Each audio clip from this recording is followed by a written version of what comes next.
Oui, c'est une question un peu bateau, mais on l'endosse et on l'assume. Où puisez-vous cette force qui vous fait dire à certains moments « je suis envahi par une forme de paix intime et ça me permet de continuer à avancer ». C'est votre famille, c'est l'amour de votre famille, c'est d'où ça vient? Ça vient, ouais, de l'entourage, ça vient de, comme tout le monde en fait, on a tous des moments difficiles dans la vie et puis on continue, on se relève et on avance. Néanmoins, il y a eu cette surdité qui a abîmé, empoisonné votre adolescence. Vous êtes devenue sourde très jeune à l'époque de l'adolescence et ça l'a empoisonné parce que vous avez vécu la honte, vous avez vécu une situation de paria. Vous dites, quand j'étais ado à l'école, enfin au collège, au lycée, de 10 ans à 20 ans, je ne voulais pas être moi-même à cause de ce sentiment de honte. Ça veut dire quoi? C'est que le regard des autres porté sur vous était insupportable, pas la surdité elle-même. Bah oui, ça veut dire que tout ce que j'entendais autour du handicap, je me disais, bah, surtout pas moi, j'ai pas envie d'être ça. J'ai pas envie d'être elle. J'ai Vous pas vous envie mettiez à d'être. distance même. Ouais. Donc encore aujourd'hui, moi j'ai eu des enfants et tout ce qu'on m'a raconté à la maternité, c'est ne vous inquiétez pas, il ne sera pas handicapé, on va faire tous les examens, il ne sera pas handicapé, il ne sera pas handicapé. Comment on se construit quand soi-même on est handicapé, c'est-à-dire cette personne qu'il ne faut surtout pas être. Il y a quelque chose dans votre parcours, Elisabeth Claude en Askolovitch. parlait. Ce moment où à l'université, vous faites des études de droit, vous ne pourrez pas devenir avocate parce que vos copies, estampillées H comme handicapé, sont balancées. Au fond, être handicapé, c'est quelque chose que les autres imposent à vous. Vos copies étaient potentiellement très bonnes. C'est pas vous qui avez un problème. C'est l'université qui ne veut même pas corriger vos copies. Oui, je crois que de toute façon, la notion de personne handicapée, elle ne veut pas dire grand-chose aujourd'hui. Je crois que handicapé, ça veut juste dire inférieur, effectivement, comme c'est marqué dans le dictionnaire. Handicapé, c'est le regard d'une norme, d'une population sur une autre, avec une population qui dit nous sommes les dominants et nous sommes les normaux, et vous êtes les handicapés. Et voilà, comme personne de couleur, personne handicapée, c'est pour moi juste une domination d'une population sur une autre. Vous avez réussi à avoir l'explication de ce comportement de l'université par rapport à vous, au-delà du procès. Est-ce que quelqu'un vous a dit un jour pourquoi on avait mis vos copies de côté? Non, je crois qu'éventuellement, ce qu'on peut dire, c'est qu'il y a une telle représentation du handicap que finalement, une personne handicapée qui atteint un certain niveau, ça peut déranger parce que ça va dévaloriser peut-être ce qui est considéré comme réservé à une certaine élite, peut-être.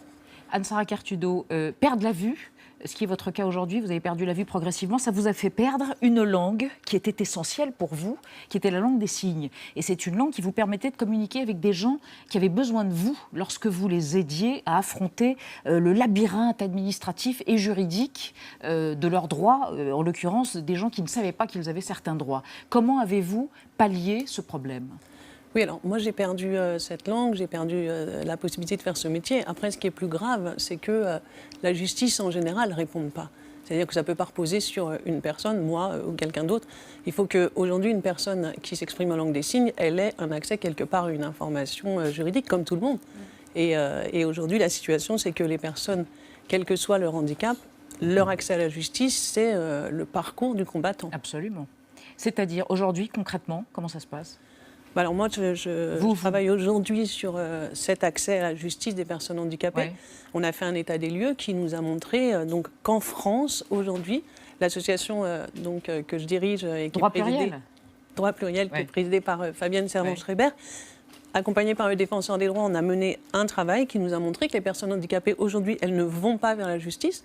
Elles n'y vont pas. Pourquoi ? Parce qu'il n'y a pas d'accessibilité. Je suis en langue des signes et je veux rencontrer un avocat, je vais où ? Dans les permanences juridiques gratuites, je vais où ? Il n'y en a pas. Et puis, elles n'y vont pas non plus parce qu'elles ont peur d'être mal reçues. Les professionnels de la justice ne savent pas. Il y a une personne aveugle en face, est-ce qu'il faut la toucher, est-ce qu'il faut l'accompagner, on ne sait pas. Et puis elles ont peur d'être mal jugées, surtout. Aujourd'hui, il y a encore tout le temps des personnes à qui on va retirer la garde de leur enfant parce qu'ils sont autistes et que les professionnels de la justice ne savent pas ce que c'est que l'autisme, parce qu'ils sont aveugles et que les professionnels vont penser qu'aveugles, on ne peut pas garantir la sécurité de l'enfant. Alors, Anne-Sara Kertudo, Emmanuel Macron a été élu il y a un an. Il avait porté pendant sa campagne le handicap comme quelque chose qui lui était très cher et qui allait être une mission pour lui. Nadia, vous voulez faire le point avec Anne-Sara ? Oui, c'était même le soir du débat de l'entre-deux tours. Le journaliste avait interrogé les deux candidats, donc Macron et Marine Le Pen, leur avait proposé de parler d'une carte blanche. Emmanuel Macron avait consacré sa carte blanche au handicap. Il avait dit vouloir en faire une des priorités du quinquennat. Donc aujourd'hui, on peut faire un bilan plutôt contrasté. D'un côté, il y a eu des efforts assez substantiels qui ont été faits pour l'autisme, par exemple, avec 344 millions d'euros d'investissement, des appareils auditifs qui vont être remboursés, mais il faudra attendre 2021. Il avait lancé également une concertation pour faciliter l'accès à l'emploi des personnes handicapées. Et puis, il y a les déceptions, elles sont nombreuses. Par exemple, la scolarisation des enfants handicapés qui ne s'est pas du tout améliorée. Et puis surtout, la fameuse loi Elan, dont on a beaucoup parlé. Jusqu'ici, on savait que 100% des logements neufs devaient être accessibles aux handicapés. On vient de passer à 10% seulement. Donc, on a plutôt régressé en un an. Est-ce que vous faites partie des déçus ? Quel est votre sentiment à ce stade du quinquennat ? Déçu de la loi Elan, oui, bien sûr. De toute façon, c'est de la politique à très court terme. Après, moi, mon combat, c'est sur la justice, donc je ne vais pas avoir une expertise sur tous les domaines. Et en ce qui concerne la justice, je ne veux pas condamner, on attend. Il va se passer quelque chose, je suis sûre qu'on va être... Vous avez sollicité les pouvoirs publics, le gouvernement sur ces questions-là ? Oui, bien sûr. Oui, ils on vous ont attend. répondu Sans réponse. Alors, c'est toujours le problème, on est reçu côté handicap, mais nous, on ne travaille pas sur le handicap, on travaille sur la justice. Ce n'est pas le handicap qui a un problème, c'est la justice. Donc on attend d'être reçu par la ministre, on attend que le ministère prenne la mesure du problème et aujourd'hui forme tous ces professionnels-là, les avocats, les magistrats, au handicap, par un module très simple qu'il faut intégrer dans les écoles pour que tous ces gens-là soient familiarisés aux questions soulevées par le handicap. Et puis qu'après, ça va tellement faciliter la vie et des personnes, mais aussi des professionnels qui nous disent aujourd'hui, mais on est complètement démunis, on ne sait pas quoi faire. On ne sait pas comment faire. Claude, une dernière question. Votre combat, c'est aussi le combat du dictionnaire. Vous voulez qu'on change les définitions du mot handicap. Vous nous demandez ce que je devrais, moi, nous autres, journalistes, dire et expliquer quand nous parlons de handicap. Ce que vous devriez dire...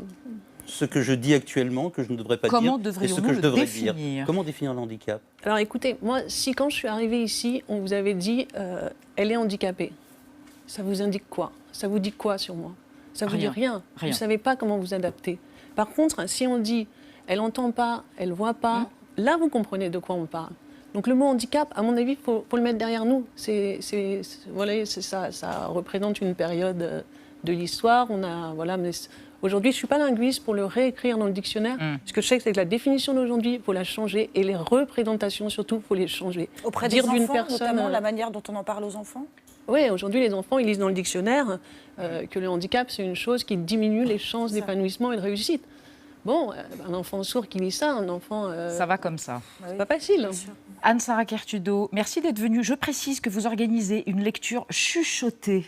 C'est ça qui est bien. C'est demain à Paris, dans une librairie qui s'appelle la librairie Les Nouveautés dans le 10e, et que le documentaire Anne-Sara K, magnifique, qui a réalisé sur vous votre ami d'enfance Mathieu Simonet, dans lequel on vous voit sourire façon Marilyn.